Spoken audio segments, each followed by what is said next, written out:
Yo, what's going on everybody? It's your boy KAIO and I'm back again this time to give you another One Piece video, and in today's video I'm going to be giving you guys my review of One Piece chapter 1010. Now before I get on the high speed train, or the bullet train as they call it in Japan, going like 100 million miles per hour, I'm going to save the hype stuff till a little bit later, because first I want to talk about the Big Mom stuff, talking about Zeus with Prometheus and Napoleon, because it's looking like Zeus is going to, make his way back to Nami. So I'm going to start off with that. And of course, Kid and Killer are going to be holding off Big Mom and fighting them. So the one person who I originally said would most likely fight Big Mom is Kid. So I'm really happy about that, but also with the aid of Killer as well. It's going to be an epic battle. So let's actually talk about that. So as we know from the last chapter, Big Mom was falling all the way down to the ocean. And I was so scared that Oda was going to pull another amnesia. I did not want that. I really didn't, because then it would have just taken the limelight away from Luffy, and he hasn't. He's done it in the perfect way. I always said I would believe in Oda that he would find a way of doing this without causing the amnesia. I didn't doubt the guy for a second, and I'm so glad he's done this, because the stuff that we got after that, focusing on the rooftop, seeing what Zoro has done, and then seeing what Luffy's doing and the way it's going to go, even though we've got a break, it's just not great. Of course Oda would do it at this point. Anyway, so Prometheus catches Big Mom, Napoleon's there with them, and they have this little conversation where they're literally just belittling Zeus. They're saying he's useless and that he's holding us back.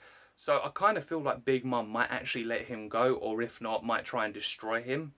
So I'm kind of feeling for Zeus, but if anything, Zeus and Nami had a really good relationship. Bear in mind, obviously, what happened at Whole Cake Island, it was a little bit different, but, Nami treated him really well, and, it was a massive upgrade for her in general. So I think that Zeus will make his way back to Nami, and it is good for her, because in that way, if she does fight Ulti and Zeus gets to her before then, and, there's a big fight for Nami, this is going to aid her, and it's going to help having Zeus. Like, Zeus is powerful. Like, I know that Zeus is, a cloud, a homie, part of the soul, all that jazz, but it will aid Nami a lot, and it will make her stronger, and yeah, like, her and Zeus could have like a lot of fun. So that will be like for after Wano in general, but I really hope that Zeus now actually goes back to Nami, and then when we get to Nami, and if that actually does happen, things will be better and it will look great for her. So Kid and Killer have decided that they're going to go after Big Mom, and that I am totally fine with, because I did say I wanted them to fight her. Originally I thought, if they're going to make the roof cave in, then Zoro might be the one to fight her, but no, it's going to be Kid. And this is good, because then when you think about this, why you've got Luffy who's just going to solo Kaido. When I say solo, they're going mano-a-mano, toe-to-toe. It's just going to be them two. And then you've got Kid and Killer going after Big Mom, and then whatever Zoro and Law decide to do, I think Zoro's going to be out of it for a while because of what happened in the last chapter and this chapter alone. So I think he'll be out of it for a while. I don't see him being out for the rest of the war. I think something is there for him waiting, whether it'll be King or whoever else. Like if it's one of the Toby Ropo, for example, could be leaning towards that. But with Kid and Killer going after Big Mom, this is Kid's time to shine, as much as it is Killer's. But at the end of the day, I've always said I think Kid will become a Yonko, and I think he is going to prove this within this arc as well. We're going to see like the birth of the new Yonko, being Luffy, Law, and even Kid.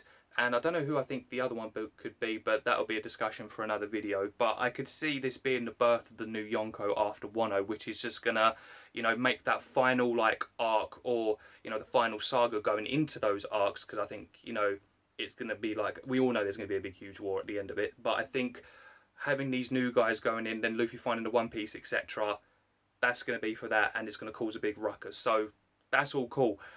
But I hope that we actually get some separate chapters, and I think that will happen. I think Oda will do that. If anything, will he stay with Luffy and Kaido? There is a possibility of yes, but because Kid and Killer have gone off, I feel like he might sort of, give us the blue ball and then move over to them. But as I said, I'm fine with that, and I think the rest of us will be fine, because a lot of people have wanted to see what Kid is all about. We've had moments where we've seen like glimpses back in pre-time skip on Sabayodi Archipelago, post-time skip with Wano, we've seen a little bit more when he had his fight with Scratch Manapoo. But going against Big Mom here, I feel like he's going to go all out, and we've still not seen what happened to all that metal that he actually collected. So I think he's got that stored and saved somewhere, that when it actually, is time to use it against Big Mom, he's going to have the upper hand. Do I think he'll come in with a devastating blow? Not just yet, I think he might use that halfway through. But with Killer as well, they're going to sort of adapt as well. Because we know that Kid has Conquerors Haki. And the way that, you know, you need to defeat Kaido, I think will go the same as Big Mum. Because when you go back to Whole Cake Island, Capone saying you need to get her upset and angry and so forth, well, I think there is another way around it. And I think because Kaido, you know, is very tough-skinned and the scales and everything like that, being in his hybrid form, Conqueror's Haki is the way to go, as we just seen with Luffy later on in the chapter. So I think that if, you know, Kid learns and he adapts and he brings Conqueror's Haki into his techniques, like using it with his Devil Fruit, then I think he's going to do some major damage to Big Mum. And I don't think Big Mum will go down easy. I think she will put up a good fight. And during that fight, it's going to be a tough one, but I see Kid coming out on top. Big Mum and Kaido are going to fall by the end of Wano, and this is just going to cause such a big ruckus. It's going to be good. It's going to be really, really good to see the new, like, you know, the dawn of the new Yonko, like, stepping up, being like, yeah, we're here, and, like, we're ready to take on, like, anything and everything. Like, it's going to go off. And it'll be interesting to see where, you know, Kid goes from here, and, you know, what the future holds for Kid, like, after Wano. Will he get Kaido's head? Most likely, because he's that sadistic, and that's just, you know, Eustace Kid. But for the time being, Big Mum is his main priority, so he will deal with her, and I believe that we will see some epicness coming with Kid, and I know that Oda is going to deliver with that, and I can't wait to see what Conqueror's Haki mixed with his Devil Fruit, and like whatever else like Kid has to offer, like with his Haki and that. It's going to be mental. So that's them. That's them sorted. Now, let me get onto the bullet train. Let me go right back up to the rooftop where we had Luffy, Zoro, and Law. Law didn't really do too much. He done like injection shot and curtain. We know he did those two techniques. But other than that, he really didn't do too much. Apart from the fact that Kaido did comment saying that, you know, your Devil Fruit is like busted and it is a pain in the bum for him to deal with. But he was still able to. So Law was pretty much in the background. Zoro, on the other hand, the man brings out Ashura. Now, we knew that he would most likely do it again because we haven't seen that attack for a long time. Like, we're talking pre-time skip Zoro.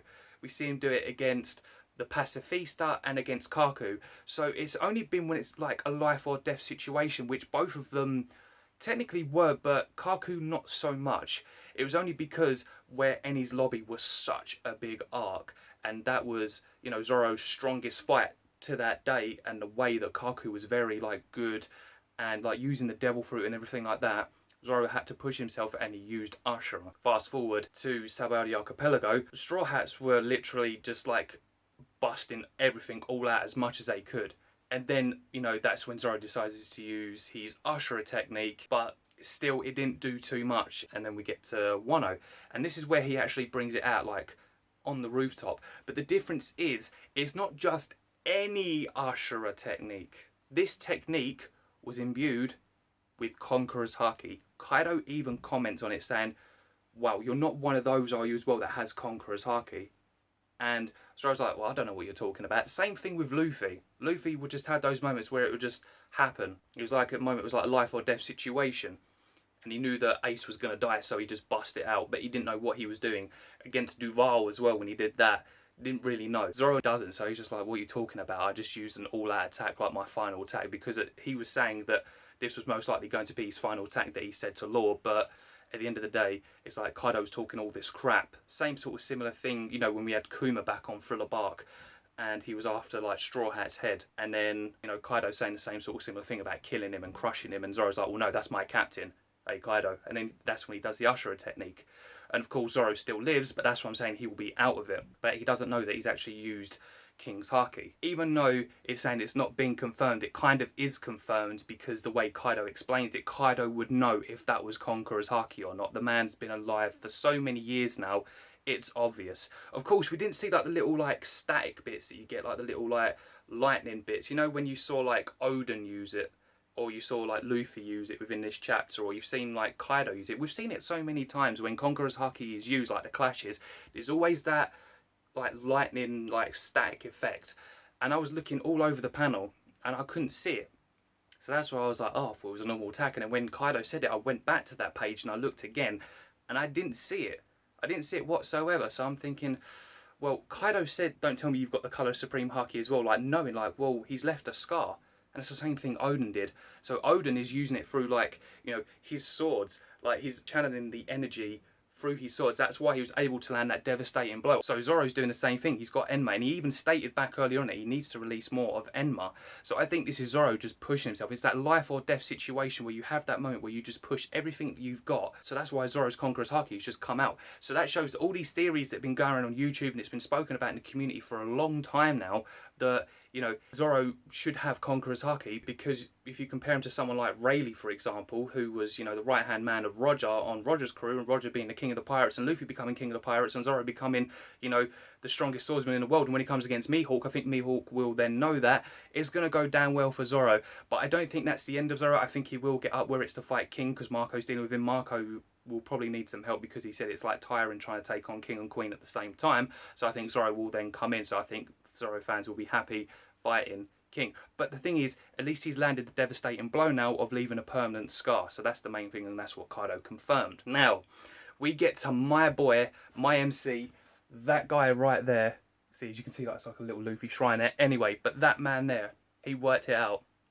So this is the main thing. Luffy has now realised, after getting hit by the Thunder Bagua, the club, and seeing what he used of it, he's like, I know how you're doing it. You're infusing, like, Haki with your attacks. It's the Conquerors Haki. And literally he's like, yeah, but only a select few can do it, but a dead man, saying that being Luffy, won't be able to. And he tries to swipe him, and then, like, Luffy said, like, obviously Luffy's already said previously that he's going to take him down.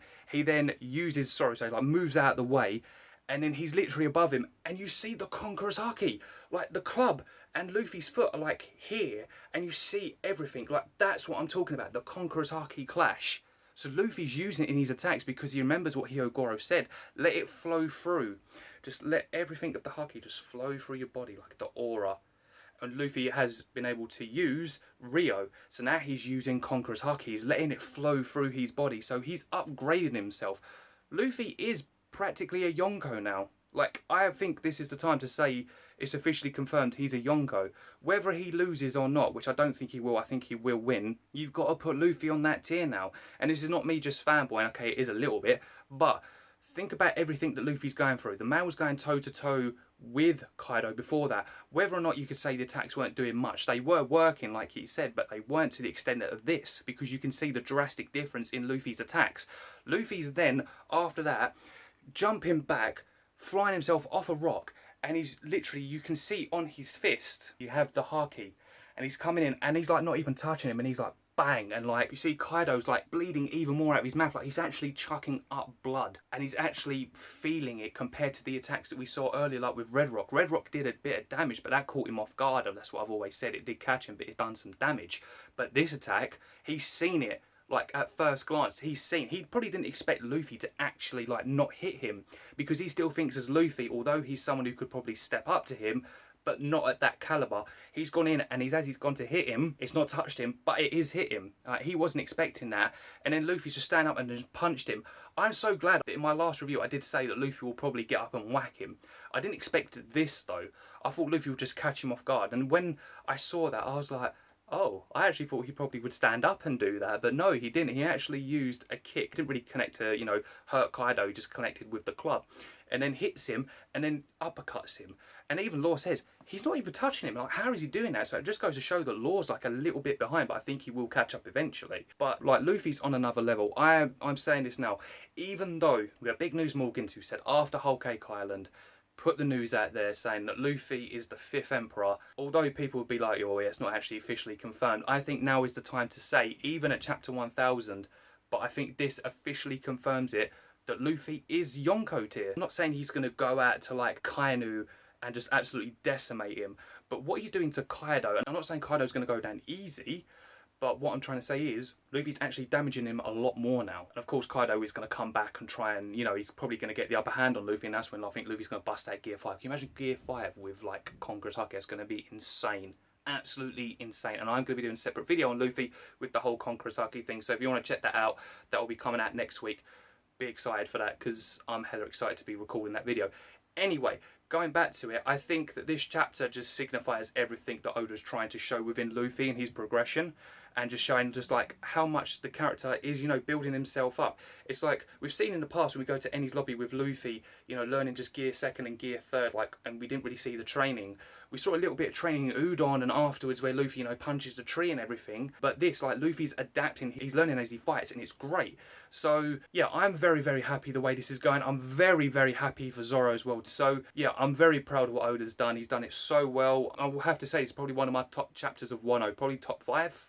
Yeah, I'd have to say probably top 5, maybe top 3, because this was great. Very, very hype, and I cannot wait to see where we go after the break, whether it's back on the rooftop. It's Luffy versus Kaido, or if it's going to be going off to Big Mom versus Kid and Killer. So with that being said, guys, I'm going to leave it there. Make sure you smash this video with a thumbs up if you enjoyed this review. Let me know your thoughts down in the comment section below about the whole Zoro aspect with the Conquerors Haki and the way that Luffy's going. And would you actually agree that Luffy is a Yonko now? And also make sure to hit the subscribe button. That'd be great. Make sure to smash the notification bell so you guys never ever miss a post. And I will see you guys for the next video. So until then, see ya.